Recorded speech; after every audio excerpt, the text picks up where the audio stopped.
हमारे साथ बातचीत करने के लिए जम्मू कश्मीर के पूर्व डीजीपी एसपी वैद साहब मौजूद हैं। एसपी वैद साहब, जब से नई सरकार का गठन हुआ है तब से हमने देखा एक एक आतंकी घटनाओं में इजाफा देखने को मिल रहा है। पहले हफ्ते में हमने देखा कि आतंकी घटनाएं इजाफा हुई और दूसरे हफ्तों में जिस तरीके से अब फोर्सेस डोमिनेट करना शुरू कर दी हैं और जो एक रिपोर्ट सामने आ रही है जिसमें कहा गया है कि 119 आतंकी जम्मू कश्मीर के अंदर मौजूद हैं। आपके पास क्या कुछ रिपोर्ट्स इस तरीके हैं? देखिए, मैं भी इन्हीं रिपोर्ट्स पे डिपेंड करता हूँ जो इंटेलिजेंस एजेंसी से आती है और उसके मुताबिक तो लगभग 120 टेररिस्ट, 119 120 टेररिस्ट एक्टिव हैं, जिसमें से लगभग 80 कश्मीर वैली की तरफ हैं और 61 उसमें फॉरेनर हैं, 19 लोकल हैं। और जम्मू रीजन में लगभग 40 ऑपरेट कर रहे हैं, जिसमें से ज़्यादातर 36 मेरे ख्याल फॉरेनर हैं और 34-35 फॉरेनर हैं। चार पांच लोग हैं जो लोकल हैं। और ये दिखाता है कि लोकल रिक्रूटमेंट कम है ओवरऑल जम्मू कश्मीर में, लेकिन इनको सपोर्ट मिल रही है, वरना ये ऑपरेट नहीं कर पाते। अगर आप कश्मीर वैली ही देखें तो लोकल टेररिस्ट 2 डिजिट्स में है और अगर लेट से 80 में से 19 लोकल टेररिस्ट हैं तो वो इनको गाइड कर पा रहे हैं, इनको जो सपोर्ट स्ट्रक्चर चाहिए वो अरेंज कर पा रहे हैं। के साथ एक एक आदमी रहता है और वो इनकी मदद करता है ट्रांसपोर्ट अरेंज करने में, मूवमेंट के लिए, खाने का सामान, सब कुछ।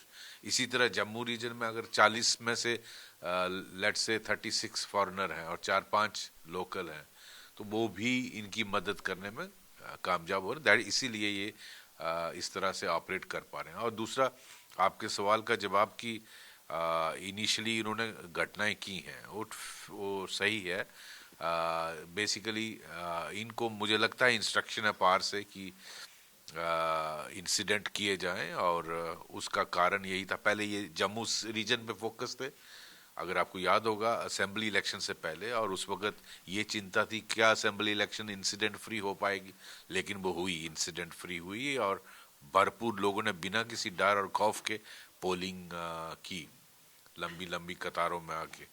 लेकिन एकदम जब असेंबली इलेक्शन होकर नई पॉलिटिकल गवर्नमेंट उमर अब्दुल्ला साहब की बनी तो कश्मीर में एकदम घटनाओं का अपसर्ज देखा। और चाहे वो सोनामर्ग का इंसिडेंट हो, गुलमर्ग का हो, श्रीनगर में हो, और एनकाउंटर भी हुए सोपोर में और अनंतनाग में, तो हमारी फोर्सेस भी ऑफेंसिव पे हैं।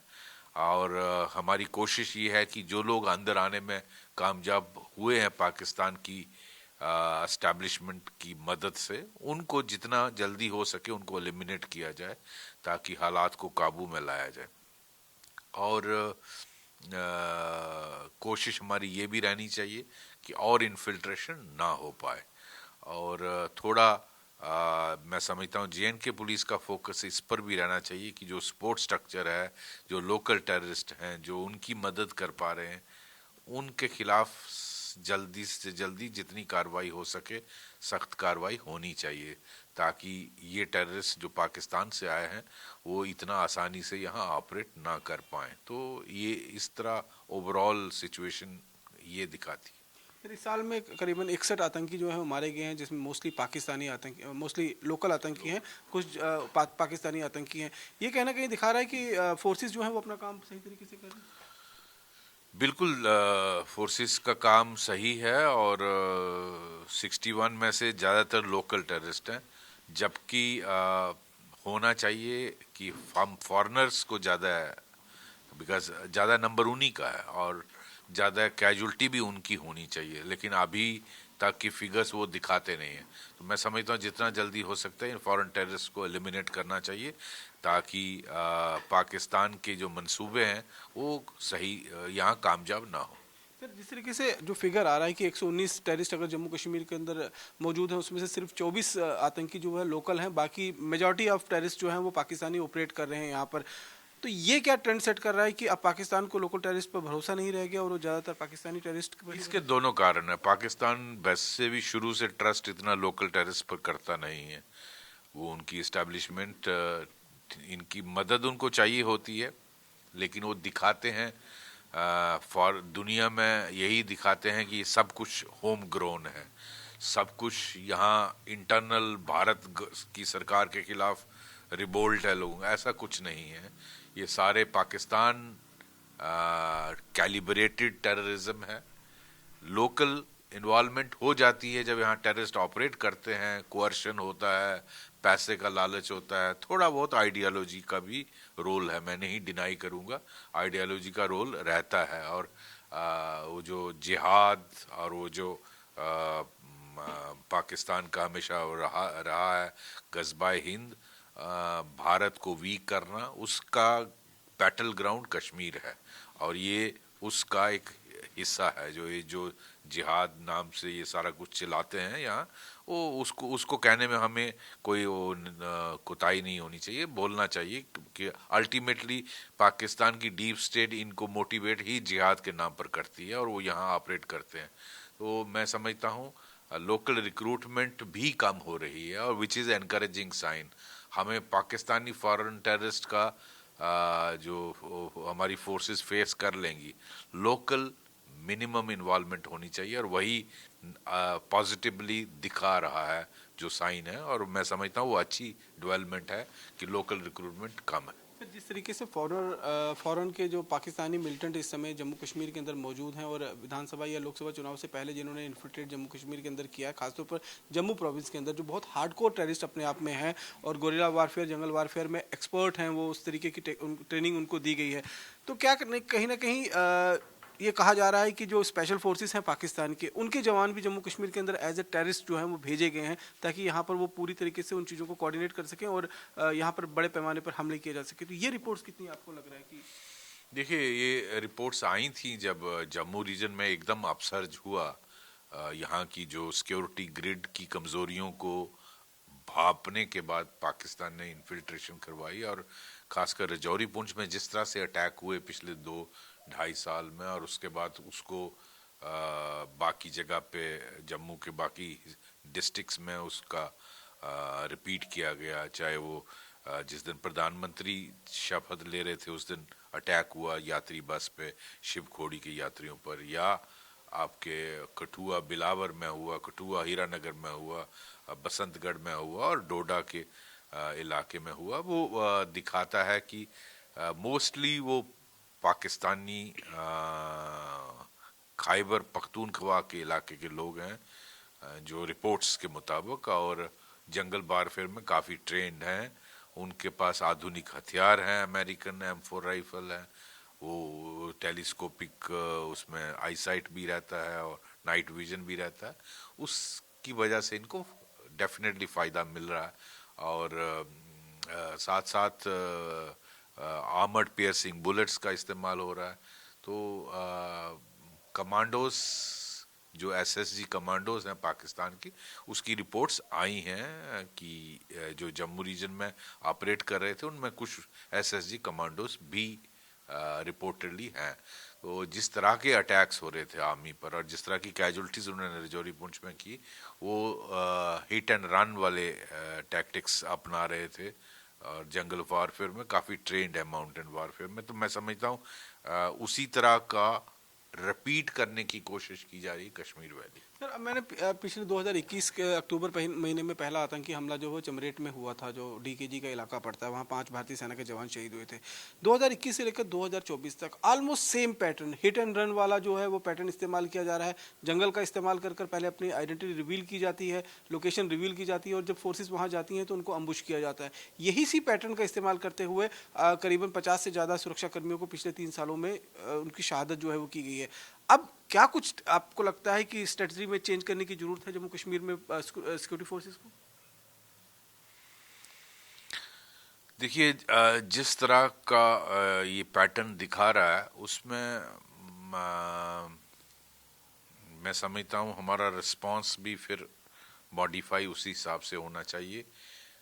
इंश्योर किया जाए कि कैजुअल्टीज किस तरह से कम की जाएं। इसमें एक तो इंटेलिजेंस की आना दिक्कत हो रही है, इंटेलिजेंस में इम्प्रूवमेंट आना बहुत ज़रूरी है।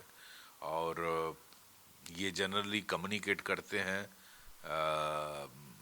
रिपोर्ट्स के मुताबिक कुछ चाइनीज़ ऐप के थ्रू अपने कंट्रोल को अक्रॉस इन्फॉर्म करते हैं, उसके थ्रू इन जिसको मैसेज जाना होता है वो जाता है, डायरेक्टली कम्युनिकेट नहीं करते हैं, इसलिए लोकेशंस नहीं मिलती हैं। कुछ जगहों पे यहाँ सिविलियन पॉपुलेशन नहीं है जंगल इलाके, even use of area weapon should be made, use of technology like drones and these things should be made of, maybe you use dogs also, that's required। और मेरे समझ के मुताबिक कुछ out of the box kind of operations launch करने पड़ेंगे, search and destroy type operations. उसमें आपकी कैजुअलिटी का खतरा ज़रूर रहता है, बट इनको भी सरप्राइज एलिमेंट देना ज़रूरी है। Air drop people in areas जहाँ पर ये लोग छुपे होते हैं, जहाँ इनकी रफ लोकेशन आती है। और दूसरा, इन पर घात लगाना ज़रूरी है। जिस तरह ये घात लगाते हैं, इसका मतलब है they are observing your movement.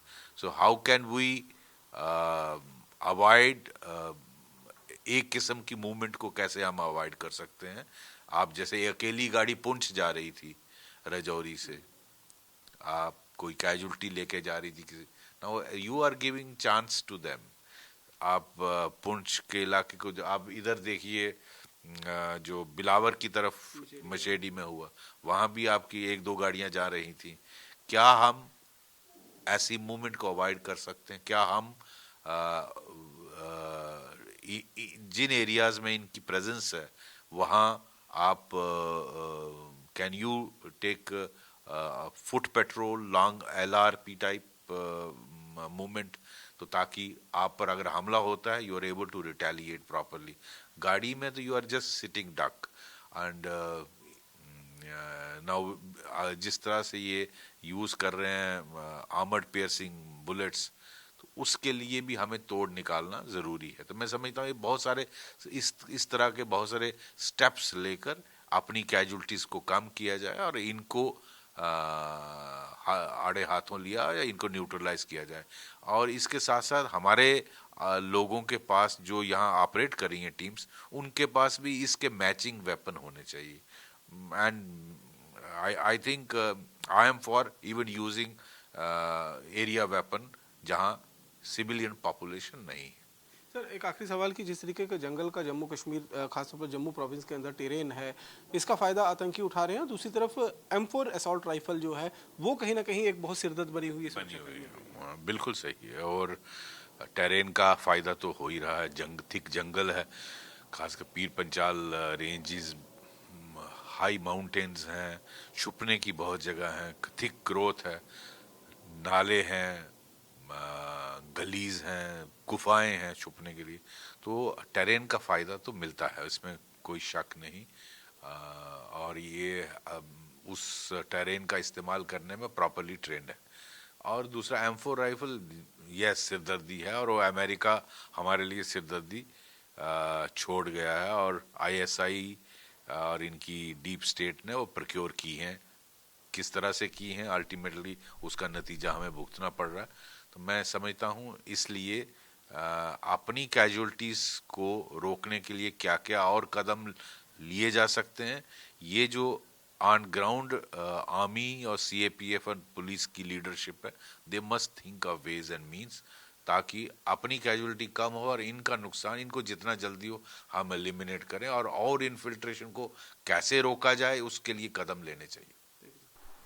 Jammu Kashmir में लगातार बढ़ते हुए आतंकवाद के बीच अब ये रिपोर्ट सामने आ रही है कि जम्मू कश्मीर में जो आतंकी एक्टिव हैं उसमें ज़्यादातर पाकिस्तानी आतंकी हैं और जो जम्मू कश्मीर के अंदर ऑपरेट कर रहे हैं। और जम्मू कश्मीर में नई सरकार के गठन के बाद एक अचानक सर्ज जो देखा गया है, आतंकवाद में बढ़ावा देखा गया। इस पर बातचीत करने के लिए जम्मू कश्मीर के पूर्व DGP कुलदीप हुड्डा जी हमारे साथ मौजूद हैं। सर, जिस तरीके से जो रिपोर्ट्स आ रही हैं कि 120 के करीब में आतंकी जो हैं वो जम्मू कश्मीर में मौजूद हैं और ज़्यादातर पाकिस्तानी आतंकी, ये क्या ट्रेंड आप देखते हैं किस तरीके से? जी हाँ, पाकिस्तानी टेररिस्ट भी हैं और लोकल टेररिस्ट भी हैं।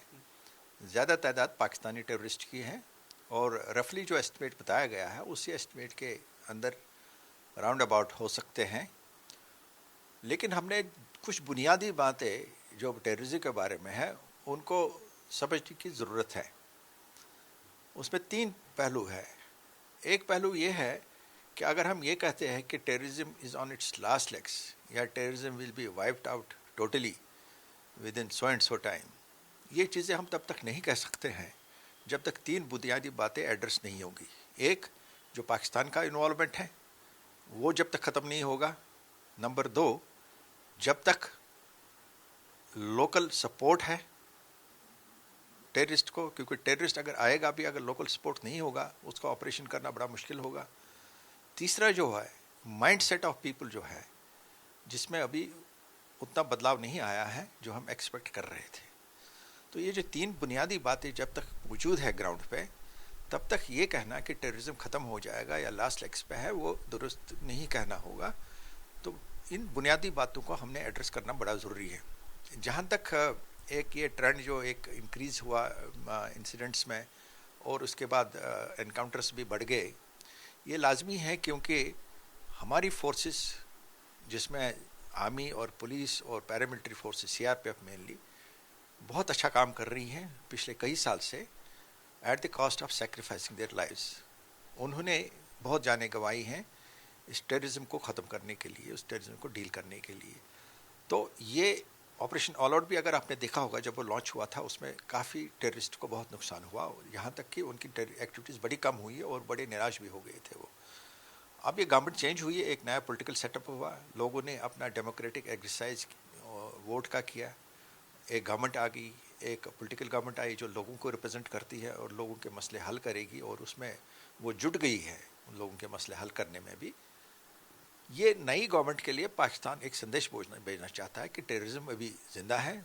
ये नहीं समझिए कि टेररिज्म ख़त्म हुआ, हम एक्टिविटी बढ़ा भी सकते हैं और उन्होंने कोशिश की है उसमें, जिसमें सिक्योरिटी फोर्सेस में हमने अपने कुछ जवान भी इसमें खोए, अफसर भी खोए इसमें अभी रिसेंट इंसिडेंट्स में भी, जैसे कि पहले से हो रहा है, लेकिन उनको कामयाब नहीं होने दिया।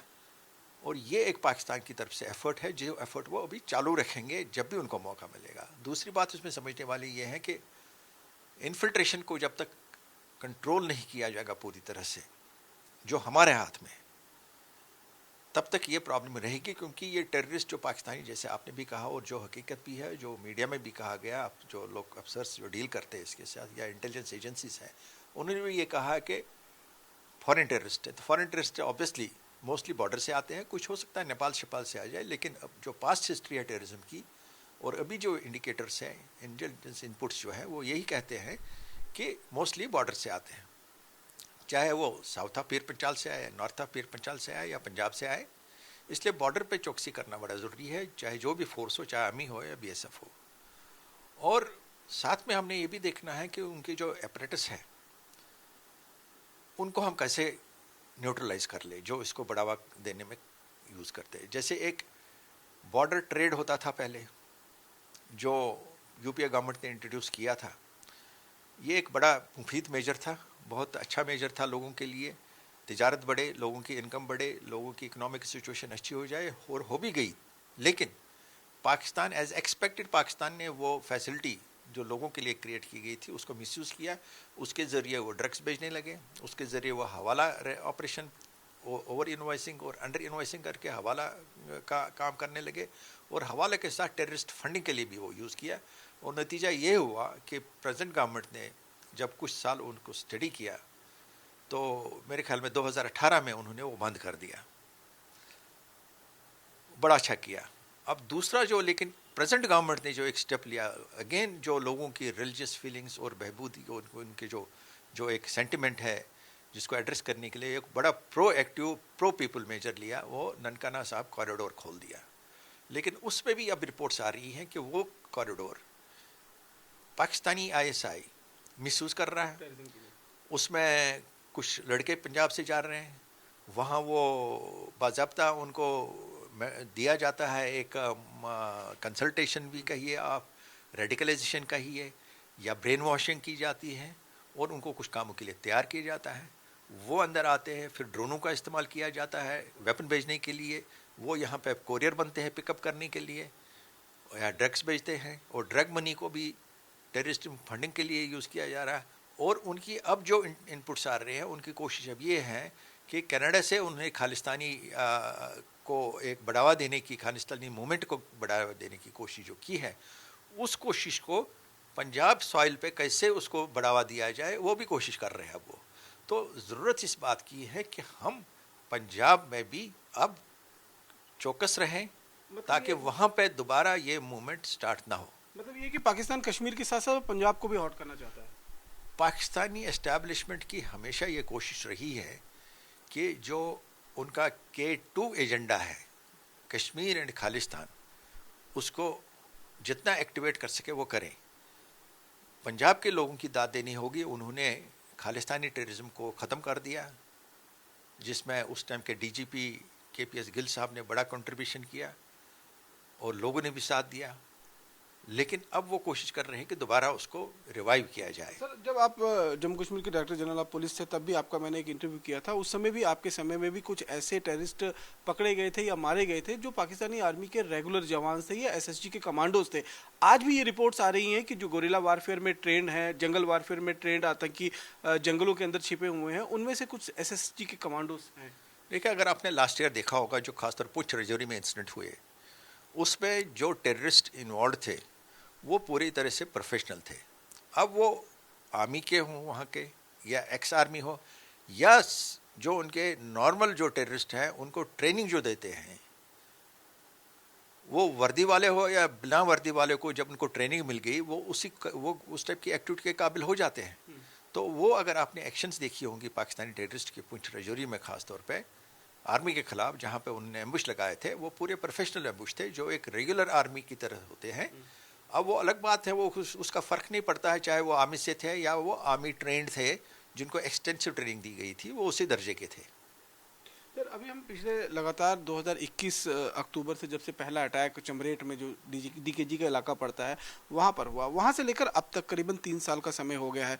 3 साल से जितने भी अम्बुश हुए हैं आर्मी के ऊपर या सिक्योरिटी फोर्सेस के ऊपर, पैटर्न सेम रहा है। आतंकी अपनी आइडेंटिटी और अपनी लोकेशन रिवील करते हैं, जब फोर्सेस उनको डोमिनेट करने के लिए जाते हैं तो वो अम्बुश हो जाते हैं। अब ये स्ट्रेटजी लगातार आतंकी इस्तेमाल हो रहे हैं, इसमें कामयाब भी हो रहे हैं। जम्मू कश्मीर में अब सुरक्षा बल जो मौजूद हैं, इन्हें किस तरीके की स्ट्रेटजी का इस्तेमाल करने की जरूरत है ताकि उन आतंकवादियों को न्यूट्रलाइज किया जा सके? देखिए, इसमें एक पैटर्न, जैसे आपने कहा, पैटर्न एक देखा गया था और उसमें काउंटर मेजर्स लेने ज़रूरी होते हैं। जैसे हमने राजौरी में देखा या पुंछ में देखा, उसमें कुछ गलतियां हमसे भी हुई थी। जैसे सिंगल व्हीकल गई थी और एक और बार दो गाड़ियाँ गई थी, एक छोटी गाड़ी एक बड़ी गाड़ी गई थी, जिसको एम्बुश किया गया। इसमें पूरा SOP, स्टैंडिंग ऑपरेटिव प्रोसीजर है कि जब ऐसे इलाके में ऑपरेशन के लिए जाना हो या वैसे भी कोई मूवमेंट हो तो उस टाइम क्या क्या प्रिकॉशंस लेनी ज़रूरी है। तो इसलिए जैसे एडवांस स्काउट्स का होता है, कम से कम 3 गाड़ियाँ होनी चाहिए, और उसके अलावा जो एडवांस स्काउट जाए वो कैसे उसको, ताकि वो अगर इनिशियल अटैक हो जाए वो तैयार हो उस टाइम रिटेलिएट करने के लिए। और ये ना हो कि वो अचानक कहीं गाड़ी सिंगल गाड़ी जा रही हो तो वो एम्बुश में फंस जाए, उसमें बचना बड़ा मुश्किल है, जैसे हमने देखा विषय जो इंसिडेंट्स हुए। उसके बाद आर्मी ने कुछ अच्छी स्टेप्स ले लिए हैं और उसके बाद वो एम्बुशेस रुक गए हैं। तो ज़रूरत इस बात की है कि जो भी SOPs हैं उनको हम बड़ा रिगरसली फॉलो करें, उसको ग्राउंड पे अच्छी तरह से इम्प्लीमेंट करें, ताकि जो उनके डिज़ाइन से, देखिए पाकिस्तान आर्मी के जो उनके जो, चाहे वो टेररिस्ट है, चाहे वो रेगुलर भेजते हैं, चाहे वो अपने एक्स आर्मी भेजते हैं, तो वो हाईली ट्रेंड है। और उनको जो भेजा गया था, और जो इंसिडेंट देखे हमने लास्ट ईयर स्पेशली, और इस साल भी कुछ इंसिडेंट देखे, कोकरनाग एरिया में भी देखा हमने, तो वो एक गुरेला वारफेयर के टाइप के थे, जो एक रेगुलर आर्मी कम्बैट जो फोर्सेस होते हैं उस टाइप के थे वो। तो इसलिए उसको प्रोफेशनली जवाब देना ज़रूरी है। तो ये ज़रूरी है कि एक वो जो सरप्राइज़ एलिमेंट वो तो टेररिस्ट के पास रहता है, तो ये ज़रूर है कि कई बार हमारा नुकसान होता है। तो M4 हथियार एक जो है वो इस समय बहुत सिरदर्द बना हुआ है सुरक्षा बलों के लिए। इससे ऊपर उभरने के लिए क्या कुछ करने की जरूरत है आपको लगता है? देखिए, हथियार उन्होंने जो अमेरिकन आर्मी छोड़ गई थी वहाँ पर, अफगानिस्तान ने उनको रास्ता यहाँ की तरफ दिलाया, पाकिस्तान आर्मी ने वहाँ से जो पिकअप किया, तालिबान के साथ मिल के उन्होंने हथियार टेररिस्ट को सप्लाई किए। तो उसके काउंटर मेजर्स तो जो अभी लिए जा रहे हैं वो इफेक्टिव प्रूव हो रहे हैं। उसमें अपने जो अपग्रेडिंग ऑफ वेपनरी हो, चाहे वो अपग्रेडिंग ऑफ ट्रेनिंग हो, चाहे वो SOP फॉलो करने हो, और बाकी काउंटर मेजर्स भी जो है, अपग्रेडेशन ऑफ इंटेलिजेंस। और ख़ासतौर पे मैं इस पे अंडरलाइन करना चाहता हूँ कि जो हमारी टेक्निकल इंटेलिजेंस है वो बड़ी मुफीद साबित होती है, लेकिन ये एक्सपेक्ट करना कि खाली टेक्निकल इंटेलिजेंस के बेसिस पे हम रिजल्ट्स अच्छे लाएंगे और विदाउट हमारी कैजुअलिटीज़ के या नुकसान के लाएंगे, वो गलत बात है, वो नहीं होता है। टेक्निकल इंटेलिजेंस को ह्यूमन इंटेलिजेंस के साथ ओवरलैप करके मिला के जब ऑपरेशन होंगे तब वो कामयाब होते हैं, तब अच्छे रिजल्ट भी देखे। उसका हमने देखा है कि कश्मीर में ख़ास तौर पे हमने देखा कि इसके बड़े ज़बरदस्त रिजल्ट आए हमारे। और उन दिनों हमने ये देखा कि ख़ास तौर पे मैं अपने पीरियड की बात करूँगा, उन दिनों अगर आप देखेंगे सिक्योरिटी फोर्सेस की कैजुअलिटीज़ बड़ी कम हुई, जबकि 2012 में टोटल कैजुअलिटीज़ पूरे J&K में सिक्योरिटी फोर्सेस में, जिसमें आर्मी थी, BSF थी, CRPF थी, पुलिस थी, SPOs थे, VDCs थे, सब मिला के टोटल 15 पूरे साल में हुई, लोवेस्ट एवर। और ये मैं नहीं कहता हूँ कि कोई ज़बरदस्त की स्ट्रेटजी बेसिक फॉलो की गई। नंबर एक, जो कोर ग्रुप मीटिंग्स होती थी वो हम फ्रीक्वेंटली करते थे, जिसमें कोर ग्रुप मीटिंग में आर्मी, पैरामिलिट्री फोर्सेस, पुलिस और intelligence, both state and central intelligence agencies, वो मिलते थे। लगभग हर हफ्ते 10 दिन में मिलते थे, कोर लेवल पे, कोर ग्रुप जिसमें कोर कमांडर और DGP शामिल होते थे। उसमें एक बेसिक एक्सचेंज होता था कि इंटेलिजेंस क्या कहती है और ग्राउंड रिपोर्ट्स क्या कहती है और टेक्निकल इंटेलिजेंस क्या कहती है। उस सब को मिला के उस पर बहस करके उस पर एक हम अपना एक प्लान बनाते थे, उस प्लान को अगले हफ्ते में इम्प्लीमेंट करते थे। सर, एक आखिरी सवाल आपसे पूछूंगा कि जिस तरीके से इस समय जो टेररिस्ट जम्मू कश्मीर के अंदर मौजूद हैं, ज़्यादातर तादाद जो है वो पाकिस्तानी आतंकियों की है, तो क्या अब पाकिस्तान जो है वो कश्मीर के आतंकी जो रेडिकलाइज होते थे उन पर इतना विश्वास नहीं जता पा रहा, जिसके लिए पूरा कंट्रोल जो है उसने पाकिस्तानी आतंकियों के हाथ में दे दिया है? देखिए, कश्मीर में आम लोग तो समझ गए हैं कि उसमें नुकसान ही हुआ। जो 90s में देखा वो आहिस्ता आहिस्ता ख़त्म हो गया, और 2001 के बाद जब ट्विन टावर अटैक हुआ, उसके बाद जो एक इंटरनेशनल लेवल पे भी इंडियन एफर्ट्स को सपोर्ट मिला है कि टेररिज्म ख़त्म होना चाहिए, उसको से भी पाकिस्तान को धक्का लगा। उसके बाद ये आहिस्ता आहिस्ता कम हुआ। तो इसलिए ये जो एफर्ट है इसमें ये कायम अगर रहेगी तो इसमें रिजल्ट्स ज़रूर आएंगे। फिर जम्मू कश्मीर में बढ़ते हुए आतंकवाद और आतंकवादी घटनाओं के बीच इंडिया डेली के हाथ जम्मू कश्मीर में बढ़ते हुए आतंकवाद और आतंकवादी घटनाओं के बीच इंडिया डेली के पास सुरक्षा एजेंसियों के हवाले से एक ऐसी रिपोर्ट हाथ लगी है जिसमें ये बताया गया है कि जम्मू कश्मीर में इस समय 119 आतंकी मौजूद हैं, जिनमें से ज़्यादातर आतंकी पाकिस्तानी आतंकी हैं। इन 119 आतंकवादियों में से कश्मीर घाटी जो नॉर्थ ऑफ पीर पंचाल का इलाका पड़ता है, वहाँ पर 79 यानी कि 79 टेररिस्ट मौजूद हैं, और इन 79 आतंकवादियों में से भी 61 आतंकवादी पाकिस्तानी हैं, जबकि सिर्फ 18 आतंकवादी जो हैं वो लोकल हैं। वहीं जम्मू प्रोविंस की अगर हम बात करें तो 119 में से 40 आतंकवादी जम्मू के अलग अलग इलाकों में ऑपरेट कर रहे हैं, और इनमें से भी 34 आतंकवादी पाकिस्तानी और 6 आतंकवादी जो हैं वो लोकल हैं। दरअसल जम्मू कश्मीर में ये जो लोकल आतंकी हैं, इनकी मदद से ही ये पाकिस्तानी आतंकी एक के बाद एक आतंकी हमलों को अंजाम दे रहे हैं। इस साल करीबन 25 ऐसे आतंकी इंसिडेंट हुए हैं जिसमें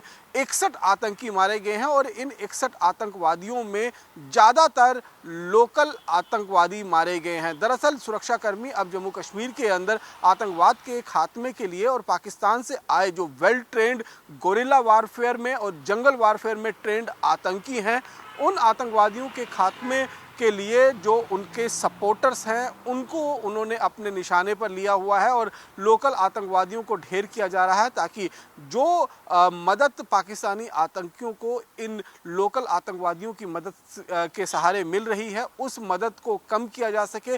जो लॉजिस्टिक सपोर्ट उनको दिया जा रहा है, मुहैया हो रही है जंगल के बीच में, वो लॉजिस्टिक सपोर्ट बंद करवाया जा सके ताकि आतंकियों को यहाँ पर लंबे समय तक जो सर्वाइवल का प्लान है उसे कहीं ना कहीं पूरी तरीके से ख़त्म किया जा सके।